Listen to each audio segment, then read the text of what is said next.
China के ऊपर जो ट्रंप ने टैरिफ लगाया है उसका बहुत ज़्यादा नुकसान इंडिया को होगा क्या? ईटीएफ में अगर आपको यहाँ से कमाना है तो कम से कम चांदी की कीमत को 10% ऊपर आना पड़ेगा। यूएस के स्टॉक मार्केट में गिरावट आने की संभावना बहुत ज़्यादा है। सोने चांदी का जो क्वेश्चन हमने डील किया था उसके ऊपर ताप्ती दर्शन दर्शकों के माध्यम से कई क्वेश्चंस और आए हैं, जिसमें से दो प्रमुख हैं। एक जो लेटेस्ट मैंने देखा मैसेजेस में कि स्टॉक मार्केट 80-90% तक गिर जाएगा और आने वाले टाइम पे पैसा जो है वो सोने चांदी में बनेगा। और दूसरा एक और क्वेश्चन था कि क्या ईटीएफ को एज एन इन्वेस्टमेंट ऑप्शन देखना चाहिए। तो पहले क्वेश्चन को ले लेते हैं, क्या स्टॉक मार्केट 80-90% गिर जाएगा? हम इंडियन स्टॉक मार्केट की बात कर रहे हैं कि यूएस के स्टॉक मार्केट की बात कर रहे हैं? यूएस के स्टॉक मार्केट में गिरावट आने की संभावना बहुत ज़्यादा है। क्या इंडियन स्टॉक मार्केट बहुत ज़्यादा गिर जाएगा? इंडियन स्टॉक मार्केट एक रेंज में चल रहा है। अगर हम देखें 24,500 और ऊपर 25,000।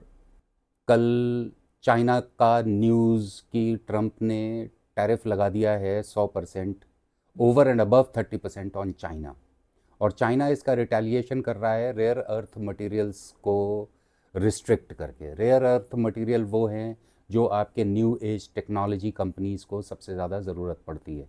तो टेस्ला हो या ईवी कंपनीज जितनी हैं, बिना रेयर अर्थ मटेरियल के उनके बैटरीज़ नहीं बन पाएंगे, बैटरीज़ नहीं बनेंगे तो कारें नहीं चल पाएंगी। तो अमेरिका का डिपेंडेंस चाइना के ऊपर बहुत ज़्यादा है। चाइना ने अगर अपने रॉ मटेरियल के ऊपर रोक लगा दी कि वो एक्सपोर्ट नहीं करेगा यूएस में, तो उसकी वजह से यूएस की इंडस्ट्रीज़ को बहुत बड़ा धक्का लग सकता है और उसका सीधा असर अमेरिकन स्टॉक मार्केट के ऊपर पड़ सकता है।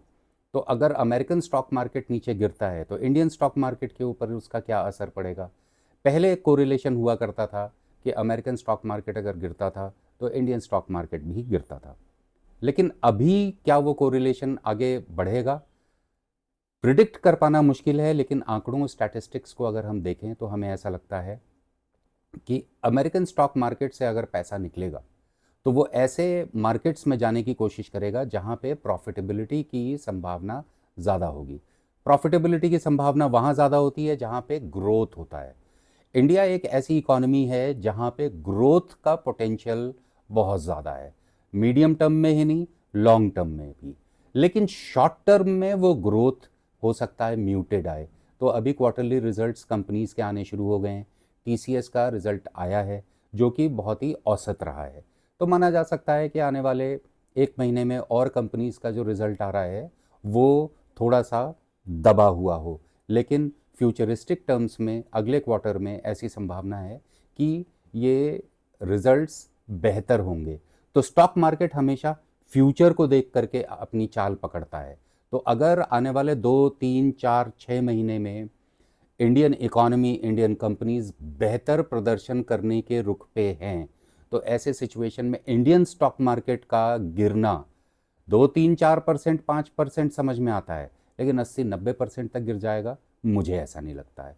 बल्कि मुझे ऐसा लगता है कि अभी मार्केट में डर का माहौल है भारत में, और जब भी डर का माहौल होता है यानी कि वहाँ से गिरावट की रफ्तार कम होती है, मार्केट कम गिरता है, उसके आगे जाने की संभावना बहुत ज़्यादा होती है। तो मुझे ऐसा लगता है आने वाले 3 से 6 महीने के अंदर अंदर मे भी कम से कम दिवाली से पहले हो सकता है मार्केट 100, 150, 200 पॉइंट ऊपर जाए और उसके बाद फिर वो 200, 300, 400 में भी 500 पॉइंट नीचे आए। 24,900, 24,800 के आसपास नीचे आकर के, और उसके बाद फिर वहाँ से चाल ऊपर की तरफ जाएगी, ऐसा मुझे लगता है। चाइना के ऊपर जो ट्रंप ने टैरिफ लगाया है उसका बहुत ज़्यादा नुकसान इंडिया को होगा क्या?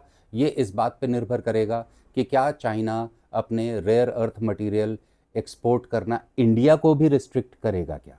अगर इंडिया को भी रिस्ट्रिक्ट कर देगा तब तो फिर आपके महिंद्रा एंड महिंद्रा, टाटा मोटर्स और इस तरीके की कंपनीज जो बहुत ज़्यादा EV oriented, new technology oriented companies हैं, उनको दिक्कत हो जाएगी। लेकिन अगर चाइना इंडिया के साथ ऐसा नहीं करता है, जो मुझे लगता है कि नहीं करना चाहिए, क्योंकि आफ्टर ऑल चाइना को भी अपना मार्केट का ऑल्टरनेटिव देखना पड़ेगा। अगर अमेरिका वो बहुत ज़्यादा नहीं भेज पा रहा है तो उसको इंडिया एक प्रॉबेबल मार्केट दिख सकता है। और अगर इंडिया एक प्रॉबेबल मार्केट दिख सकता है, इसका मतलब है कि बहुत सारा मैन्युफैक्चरिंग जो है इंडिया में ट्रांसफ़र होने की संभावना बन सकती है। और अगर ऐसा होता है तो ये इंडिया के लिए, इंडियन स्टॉक मार्केट के लिए, इंडियन कंपनीज़ के लिए बहुत ही फेवरेबल होगा। ये फर्स्ट क्वेश्चन का आंसर है। सेकंड क्वेश्चन, क्या ईटीएफ हमें देखना चाहिए? मुझे लगता है अभी खास तौर पे सिल्वर ईटीएफ पे ध्यान नहीं देना चाहिए। इसलिए नहीं देना चाहिए क्योंकि सिल्वर ईटीएफ पिछले 10-15 दिन में 10% के प्रीमियम पे हैं। इसका मतलब क्या हुआ कि जहां चांदी की कीमत आज है, वहां से जब तक वो 10% और नहीं बढ़ेगा तब तक ईटीएफ के प्राइस तक भी नहीं पहुंच पाएगा। यानी कि ईटीएफ में अगर आपको यहां से कमाना है तो कम से कम चांदी की कीमत को 10% ऊपर आना पड़ेगा। तो मुझे लगता है रिलेटिव स्ट्रेंथ इंडेक्स जो है सोने का भी और चांदी का भी काफ़ी ऊपर है, यानी ओवरबॉट जोन में है।